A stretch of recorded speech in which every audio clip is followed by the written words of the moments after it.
ಗೌರಿಬಿದನೂರು ನಗರದ ಅಂಬೇಡ್ಕರ್ ವೃತ್ತದಲ್ಲಿ ಹಮ್ಮಿಕೊಂಡಿದ್ದ ಕರ್ನಾಟಕ ಪ್ರದೇಶ ಕಾಂಗ್ರೆಸ್ ಸಮಿತಿ ಹಾಗೂ ಜಿಲ್ಲಾ ಸಮಿತಿ ಮತ್ತು ವಿಧಾನಸಭಾ ಕ್ಷೇತ್ರ ವತಿಯಿಂದ ವೋಟ್ ಚೋರ್ ಕದಿ ಚೋರ್ ಹಾಗೂ ಬಿಜೆಪಿ ಪಕ್ಷದ ಮತಗಳ್ಳತನ ವಿರುದ್ಧ ಹಮ್ಮಿಕೊಂಡಿದ್ದ ಪ್ರತಿಭಟನೆಯಲ್ಲಿ ಮಾಜಿ ಕೃಷಿ ಎನ್ಎಸ್ ಶಿವಶಂಕರ್ ರೆಡ್ಡಿ ಮಾತನಾಡಿ, ದೇಶದಲ್ಲಿ 7,40,00,000 ಇರುವ ಮತಗಳಲ್ಲಿ ಒರಿಸ್ಸಾದಲ್ಲಿ 65 ಲಕ್ಷ ಮತಗಳು ಕಡಿಮೆಯಾಗಿವೆ. ಸಂವಿಧಾನದಲ್ಲಿ ಪ್ರತಿಯೊಬ್ಬ ವ್ಯಕ್ತಿಯೂ ಮತ ಹಾಕುವ ಹಕ್ಕು ನೀಡಿದೆ. ಆದರೆ ಬಿಜೆಪಿ ಸರ್ಕಾರ ಬದುಕುವ ಕೆಲಸ ಯಾವುದೂ ಮಾಡ್ತಿಲ್ಲ.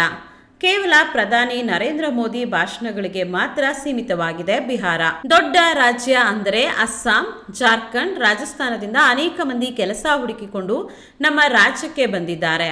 ಕೇಂದ್ರ ಸರ್ಕಾರ ಮತ್ತು ಯೋಜನೆಯನ್ನ ರೂಪಿಸಿ ಜಾರಿಗೆ ತಂದಿದೆ. ಬೇರೆ ರಾಜ್ಯಗಳಿಂದ ವಲಸೆ ಬರುವ ಅಗತ್ಯ ಏನಿದೆ ಎಂದು ಪ್ರಶ್ನಿಸಿದರು.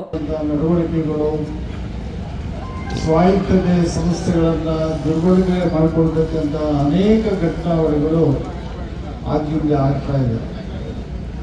ಬಿಜೆಪಿ ಸರ್ಕಾರ ಆಡಳಿತಕ್ಕೆ ಬಂದ ಮೇಲೆ ಇವತ್ತು ಪಾರ್ಲಿಮೆಂಟ್ ಕೂಡ ಸಕ್ರಿಯವಾಗಿ ಕೆಲಸ ನಿರ್ವಹಿಸ್ತಾ ಇಲ್ಲ.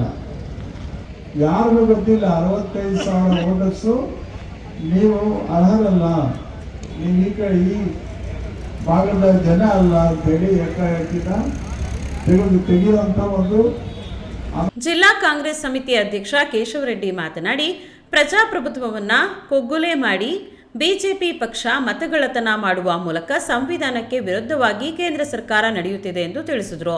ಪ್ರತಿಭಟನೆಯಲ್ಲಿ ಗ್ರಾಮಾಂತರ ಬ್ಲಾಕ್ ಕಾಂಗ್ರೆಸ್ ಅಧ್ಯಕ್ಷ ಗಂಗಾಧರಪ್ಪ, ಅಶ್ವಥ್ ನಾರಾಯಣಗೌಡ, ಮುಖಂಡರಾದ ಹನುಮಂತ ರೆಡ್ಡಿ, ಪ್ರಕಾಶ್ ರೆಡ್ಡಿ, ರಮೇಶ್ ನಾಯ್ಕ್, ತಾರಾ ನಾಯಕ್, ವಿಜಿ ಕುಮಾರ್, ಹರ್ಮನ್, ರೇಣುಕಮ್ಮ, ಗಿರೀಶ್ ರೆಡ್ಡಿ, ಜಗ್ಗಿ ಅರುಣ್, ವೆಂಕಟಾದ್ರಿ, ಸುದರ್ಶನ್, ಹೂಪರ್ ಇನ್ನು ಅನೇಕ ಮುಖಂಡರು ಹಾಜರಿದ್ದರು. Pradeep, news TV, Gauribidanur.